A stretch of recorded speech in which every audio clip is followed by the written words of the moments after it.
Shalom Ubracha, nous nous retrouvons aujourd'hui avec la troisième Mishnah du 23e Pérek. La Mishnah Gimel nous dit Lo yaskor Adam poalim beshabbat. On n'a pas le droit d'engager des ouvriers le jour de Shabbat.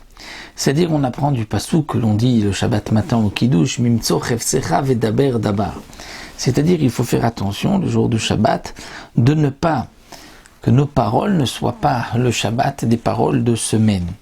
Donc, on ne peut pas dire je vais faire telle chose demain, si cette chose-là, c'est une melacha. On ne peut pas dire demain je vais prendre la route, demain je vais aller à tel endroit, demain je prends l'avion. Pourquoi ? Parce que vedaber davar. On ne peut pas dire Shabbat des paroles de Yom Chol. Donc on ne peut pas engager des ouvriers le jour de Shabbat.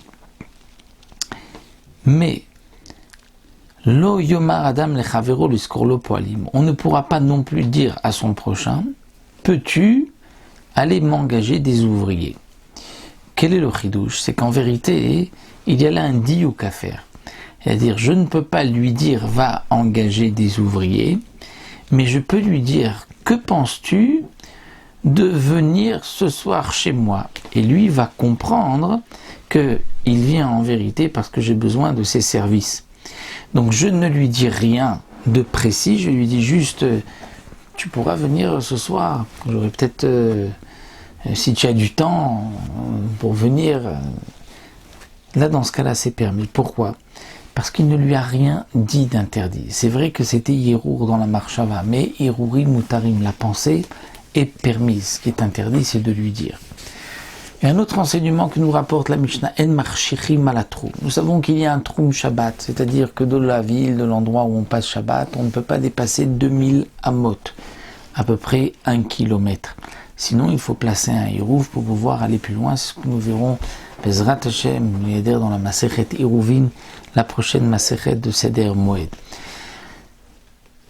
Lorsque quelqu'un veut, Motzai Shabbat, à la sortie de Shabbat, sortir du troum, donc il se dit, tiens, à la fin de Shabbat après-midi, je vais marcher doucement et je vais aller jusqu'à la limite du troum. Je ne vais pas le dépasser puisque c'est Shabbat. Mais dès qu'il fait nuit, je dépasse le troum.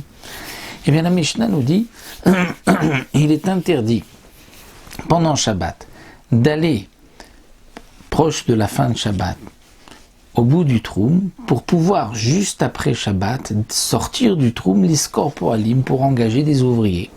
Ou bien la avipérot pour amener des fruits.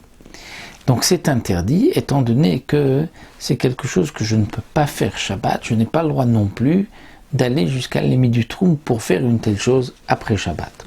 Aval marcher roulishmor. Mais on pourrait, si on a un jardin, un verger, on a un champ, on pourrait donc aller là-bas pour garder. C'est-à-dire, je vais à la limite parce que j'ai besoin d'aller garder le champ ce soir. Ça c'est permis, pourquoi ? Parce que garder le champ Shabbat, c'est permis aussi. Si c'était dans le troum, j'aurais pu juste Shabbat, être présent, garder sans rien faire. Donc j'ai le droit, avant la fin de Shabbat, d'aller jusqu'au troum pour immédiatement après Shabbat, sortir du troum, aller vers mon champ et le garder. Si j'ai été là-bas, ou mes viperot biado, je peux revenir ensuite avec des fruits, étant donné qu'au départ, mon intention n'était pas de ramener des fruits, mais de garder, qui est une chose permise. Klanamar Abba Shaul, Abba Shaul donne une règle. Kol shene zakai ba'amirato rachan lershech alav. Ce que j'ai le droit de dire pendant Shabbat, j'ai le droit aussi d'aller jusqu'à la limite du troum pour telle chose, donc pendant Shabbat. Qu'est-ce que Abba Shaul rajoute ? Le Barthénora explique qu'en vérité, Tanakama qui interdit d'aller à la limite du troum, interdit aussi bien pour quelque chose de facultatif ou même pour une mitzvah.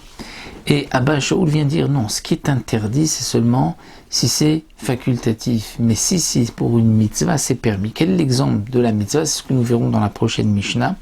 C'est d'aller par exemple pour préparer un mariage, Achnasat Kala, Iske Kala, ou pour Bar Minan, un enterrement, pour préparer un cercueil ou un linceul pour un mort, puisque c'est une mitzvah. Donc d'après Abba Shaul, on a le droit d'aller jusqu'à la limite du troum pour, juste après Shabbat, aller acheter, aller prendre ce qu'on a besoin pour un mort.